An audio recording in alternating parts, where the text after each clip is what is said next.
This happened around 2004. I was about 13, hanging out with my two girlfriends who were around the same age. We went swimming at one of their houses for a while, then decided to go for a walk. Walks were something that we did often, and we would sometimes go quite far. This time, we didn't go that far at all, which I'm glad for because we definitely needed to reserve our energy. They lived a bit down the street from our local library, and there is a cemetery near it. The cemetery was pretty big. We would wander past it or go through it on our adventures all the time. It was starting to get dark, and we figured we should go back to someone's house to change into our pajamas and watch a movie before bed. We were almost there, walking on the sidewalk next to the cemetery. There was a red light at the intersection we needed to cross. One car crept up to us. The left side of the road was on our side of the sidewalk. We were walking against the traffic. Now we were trying to walk a little faster, not comfortable with this car keeping our pace next to us. It had 3 guys in it that were definitely much older than us, maybe in their late 20s. They started to catcall us. They invited us to get in their car for a fun ride. One of my friends decided to tell them off. The men were screaming at us as the light began to turn green. They pulled into the right lane, avoiding oncoming traffic, and go through the green light. We stopped walking because we are watching these creeps drive away. Suddenly they bust a U-turn and speed back towards us. My friend and I scream for our third friend to run. She's an idiot, not moving, so we grab her hands and book it into the cemetery, as deep as we can, and hide behind the headstones. I was behind one headstone by myself, and my smart friend was behind another couple a few away with the other. She had her hand over our idiot friend's mouth because the dumbass wouldn't shut up.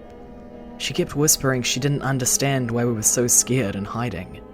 Idiot finally kept quiet when she heard car doors slam from where we ran. 2 of the 3 creeps were entering the cemetery. They started calling for us to come out. They were saying they just wanted to have fun with us. They started saying the disgusting things they were going to do to us when they found us and caught us. They were checking behind the headstones, making loud noises in hopes that we would scream and reveal to them where we were. I could hear my heart pounding.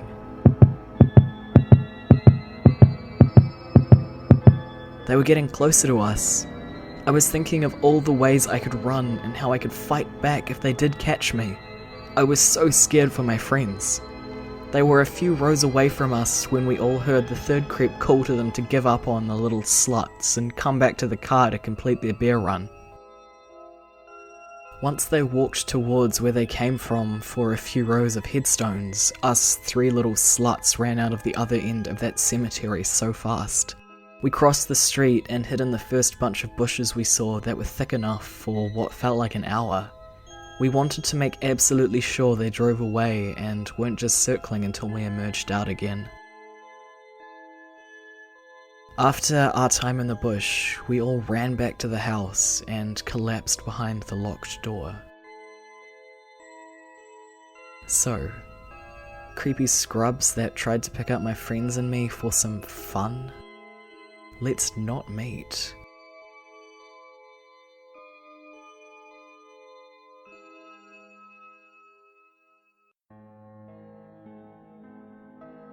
So, a little backstory that you might need to know.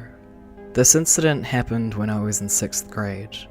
I had massive anxiety attacks in public and at home caused by many different things. I was diagnosed with extremely bad depression and anxiety at the time, and I was living with my mum and brother. Every day I would walk to school and back because my mum couldn't drop me off because she had work every day.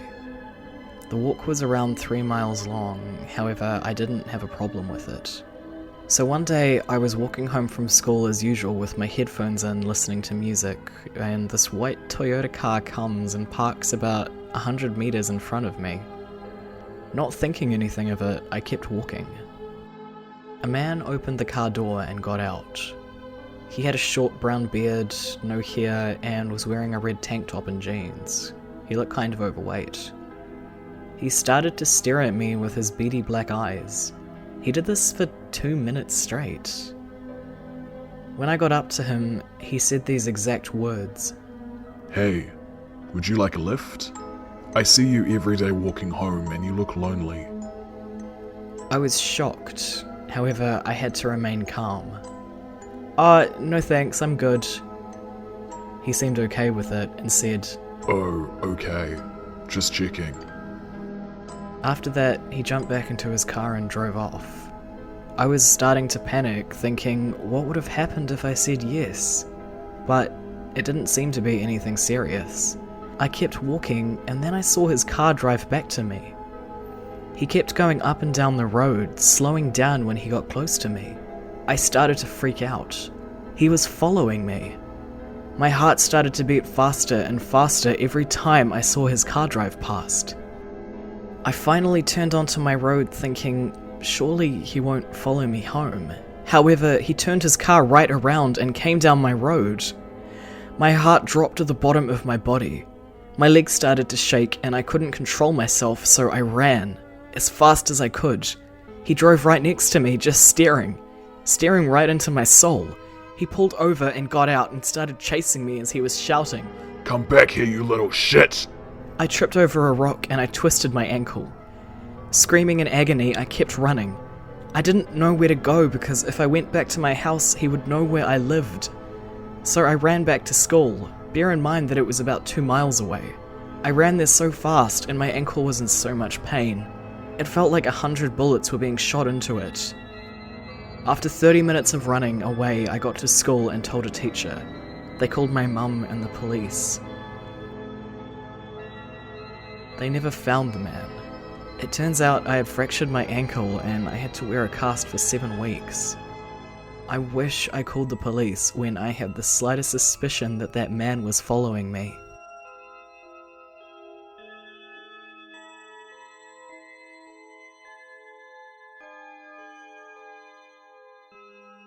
I just found out about this subreddit, and I figured it'd be a good place to talk about some stuff that happened to me when I was a kid. I think about these incidents a lot now. When I was a child, I lived in Rhode Island, in a small, predominantly Portuguese neighborhood where almost every family knew the members of every other family. I would spend almost every day at my grandmother's house because my father worked 2 jobs and my mother was a nurse, so grandma did most of the child raising for them. Now, the layout of her house is important here. She had a fairly large house, big front yard, and a long straight driveway running along the right side of the house with a small gate. From the side driveway, there were a few steps into a small, alcove with a door that I would use to get inside. The side door was my grandmother's preferred way that people come in and out of her house because she was super anal about caring for the garden out front. I used to play with RC cars in the driveway, or just run around and be a little idiot, as kids tend to do. One day, a large brown van parked in front of the house while I was outside playing with my RC cars. Grandma was inside in the kitchen, which was situated at the back of the house facing the backyard, so she didn't know what was happening. I remember a lot of details about this van. It was huge. It looked like a van you'd see in a 70s movie or something, but the paint was all chipped. It didn't look good at all, rusty and beat up. It was filled to the brim with stuff. It had a lot in it. I distinctly remember a blonde-haired, pink-faced doll that was so clustered in with other junk that it was pressed right against the glass of the van. There were other plush toys too, but that doll stuck out to me because I had a morbid fear of dolls. My grandmother had porcelain dolls, and my dad had taken to scaring the shit out of me with child's play, so dolls were bad. That probably saved my life, to be honest. There was a man in the front. I couldn't see his details very well. The car turned off, and he just sat there staring at me. He motioned for me to come to him, and I approached the van.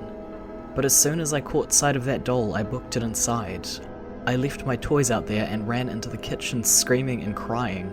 I almost knocked over everything Grandma was cooking. I was completely hysterical. "A man is out there! A man is out there!" is all I could remember screaming. She picked me up and went outside, and when we were there, the van was gone. There was no evidence of anything. My toys were untouched.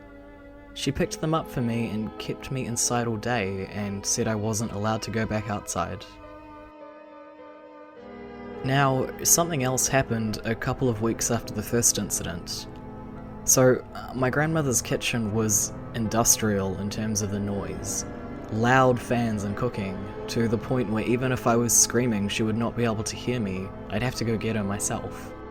By this point, I had already pushed the near kidnapping to the back of my mind, assuming if I never went outside again, I would be safe.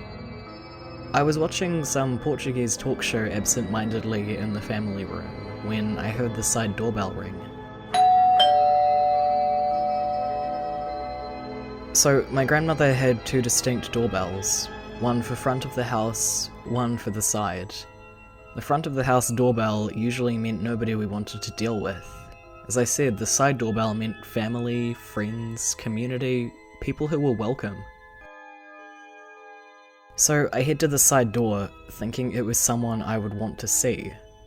I peeked through the window, and I couldn't see much.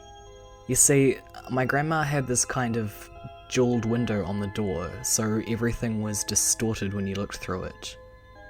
It looked like a young man in a red muscle shirt, which seemed on brand for one of my favourite cousins, so I opened the door super excitedly. I realised that that was absolutely not who was at the door. Again, everybody in this community knew each other, and it was a predominantly Portuguese neighbourhood.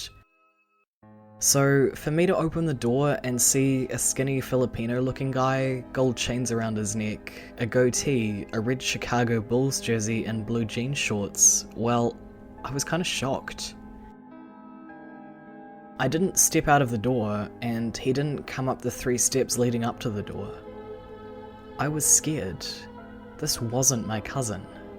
This wasn't anybody that I knew or had ever seen. He could tell I was scared, and he wouldn't break eye contact and tried his best to smile at me. And he said something that I would never forget. Is Teresa there? She's my friend. My grandmother's name is Teresinha, but her co-workers and non-Portuguese people just call her Teresa because that's easier. I didn't feel better though. I really didn't feel better. I said, "I'll go get her," as chipper as I could.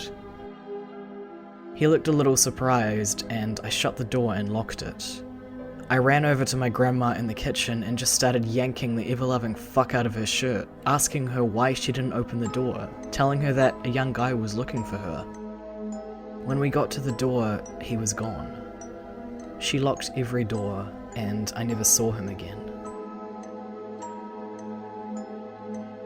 I asked my grandma about him later, and she said she never knew who that was, and she told me to never answer the door alone again, and that she'd hit me with the wooden spoon if I did. Well, my grandma was very non-corporal punishment after I was born, so that's how serious she was. I lived in this area until I was 17 years old, then I graduated high school and went off to college. I never saw that man around town. I worked at a couple of local markets and a supermarket across from my high school, and I saw a lot of people, but never him. I don't think Grandma ever told my mum, because up until I left home for college, I refused to go outside alone. My mum always thought it was weird that I didn't.